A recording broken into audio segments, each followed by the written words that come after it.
So good morning, everyone. Thanks again for checking out my vlog.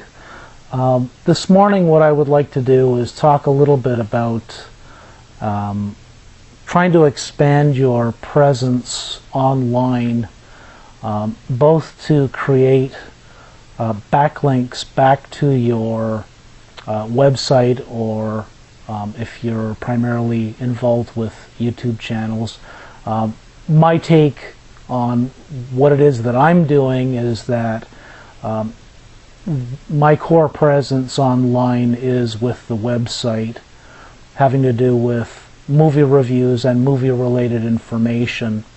What I'm trying to do is tackle both the international flavor of providing movie reviews, and I'll be getting back to that fairly shortly, as well as offering regional content with the weekly screenings listings that I offer on the site.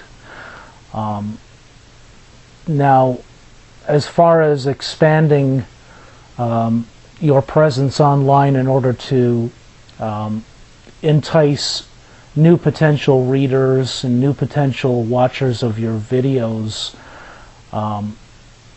what I'm going to talk a little bit about has to do with taking that to, I guess, the next step, you could call it, in that you're expanding your presence and expanding awareness of what it is that you're doing online through other platforms. So in my case, with the website, what I do is I try to find a particular type of content and promote it on a different platform, either by repurposing that content, the original content, or reproducing it and expanding upon it in order to satisfy what needs to be done for the different platforms outside of my website. And if you're a regular blogger, then you're probably already doing something along those lines with your own social media. For instance, every time you upload a new post or upload a new video, you probably tell as many people as possible through your social media, such as Twitter or Facebook, Pinterest, or whatever other social media platforms you're using. What I'm doing is, beyond that, is I'm taking existing content, and I'll show you a couple of examples where with the regional content, what I'm doing is I'm taking the premieres listing, which is a weekly listing that I put together, spotlighting or highlighting the new movies that are coming to town, including links back to the various venues and organizations that are setting up these screenings, so that people can get more information about them and hopefully keep all of those venues nice and healthy and financially secure, so that we don't lose any more movie theaters here in Ottawa. And so probably the most obvious cross-platform repurposing of content that I do is where I will pick a handful of these new movie screenings, and I'll expand upon them and create a weekly video highlighting those movies and put it on a different platform, namely, in this particular case, YouTube. There's other content that I create for YouTube, including this vlog. I'll just quickly go through it, where I do the highlights video. I also do a movie trailer reactions video, which is actually kind of spawned out of the new trailer faves playlist that I have on here that I update weekly. And then I also have the box office top 5 countdown that I normally upload every Sunday. But what I also do is with each video, and I can show you an example here with the latest one, is that I try to create backlinks wherever possible in the new content that I place on different platforms. In this particular case, I can show you where in the description, along with the transcription of what the video contains, I also try to include as many backlinks as possible. Unfortunately, in this particular case, I was only able to include the link back to the website, which is the most important link to include, and I've been able to include it twice. That's primarily because the description itself has a character cap. You can only put so much content in your description, and then YouTube won't allow you to upload it if you go beyond that. And it's about 3,000 characters, something like that. It's about 2 or 3 minutes worth of speaking content. But what I do is I try to create backlinks wherever possible in order to entice and bring in new traffic from different platforms. So in the case of YouTube, yes, I want you to watch my videos, but I also want you to check out the website. And in the video itself, I do refer back to the website as well for further information about the movies that I've highlighted, as well as other screenings. What I also do is I then repurpose the video, the highlight video, as an audio file, and I post it in SoundCloud.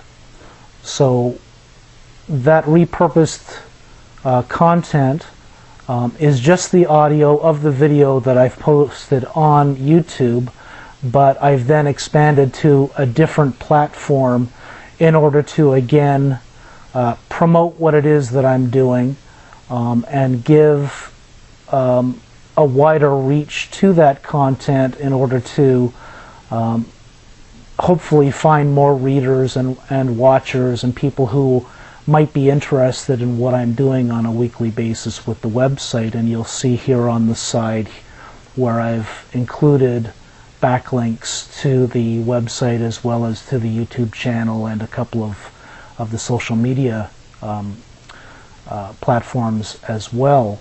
And I just use an audio file because it's a smaller file, and with a lot of these podcast hosting sites, you'll find that there's usually a free version as well as a professional version that you need to pay for. And I'm still in the process of checking out how well this is working. It seems to be working out well so far. Just checking my analytics, I am getting some traffic from both YouTube as well as SoundCloud back to the site, which is great to see. And so I will probably continue doing that.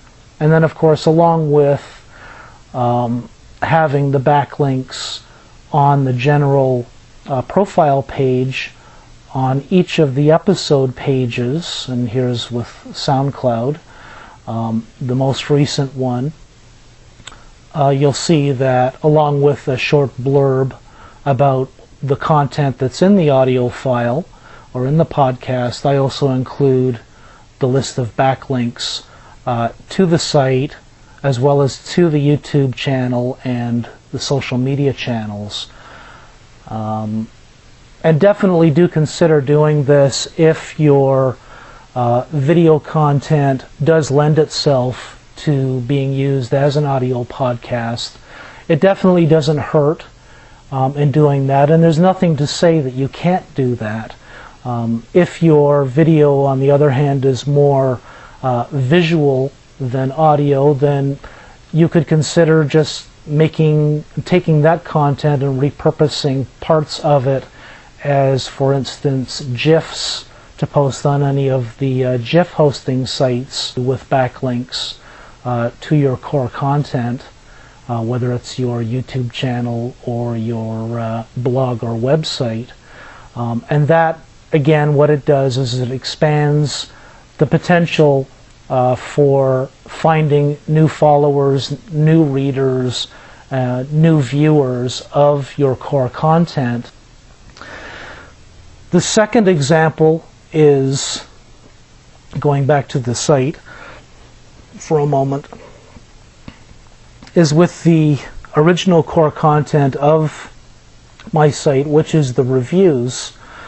And what I've done there is I've tried to repurpose the reviews content, because in my mind it's all very well and good to maintain a blog or website that contains all of your reviews, but over the course of a year or a couple of years or a few years, really that content or your blog essentially just becomes a repository of all of your past reviews, and they basically just sit there and they're not really doing anything for you in order to drive traffic and create awareness of what it is that you're doing and your core presence online. And so what I do, and I've done this for the last couple of years, is I will take my reviews and I'll go through them and select either all of them or most of them and put them together as an ebook. And the site that I use is Smashwords, and I do think that there is an affiliate link for Smashwords, but I'm just going to tell you about the site, and you can look them up at smashwords.com, and I won't make any money off of telling you about it. It's more just to give you ideas of how to expand your presence online in order to hopefully drive more traffic and gain more readers and watchers of your core content. In this particular case, what I've done and what I'm showing you here is my profile page on Smashwords, where of course I have a backlink to the site and a couple of the social media links as well, to Twitter and Facebook. I also have included my tagline, which is find more at moviequips.ca, as well as a video link back to my YouTube channel with an example of one of the videos, as well as the ebooks that I've created. And creating an ebook these days, especially through sites like Smashwords, is fairly straightforward. If you have Microsoft Word on your computer, you're really just taking your existing content, plugging it into a Microsoft Word file, and in this particular website's case, they give you an easy-to-follow, step-by-step process of converting that Microsoft Word document of all of your reviews or content, depending on what it is that the content of your blog or website is. You can take all of that and convert it into an ebook, and then really the only legwork that you need to do is figure out how to come up with a cover, which is simple enough. You can, if you've got a logo, use that. Find a nice font and just put that on the cover with a little bit of color or some kind of a pattern that's eye-catching. And again, they give you all of the information on what size that graphic needs to be. And what they then do is they take all of that information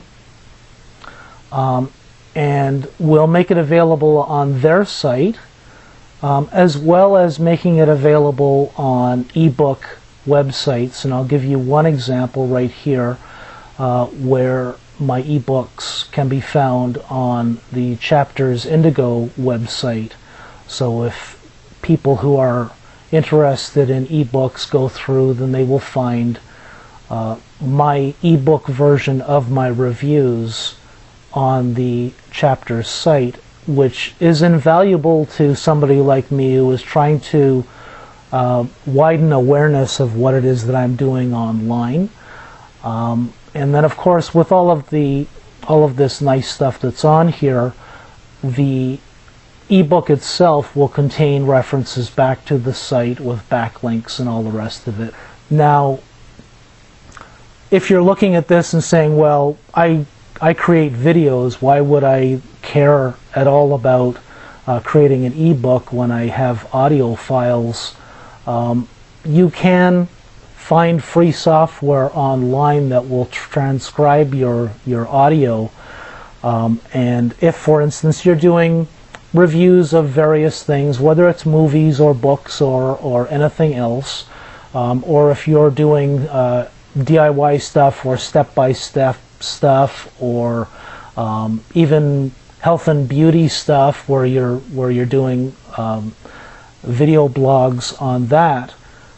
Look into transcribing that audio into text and then converting that into an ebook compilation of all of your various hints and tips or reviews or whatever it is that you're creating, in order to put together an ebook then that will then help promote your core content on your YouTube channel, because the whole point of this video is to try and come up with or give suggestions on how you can widen your reach to new potential readers and watchers of your core content.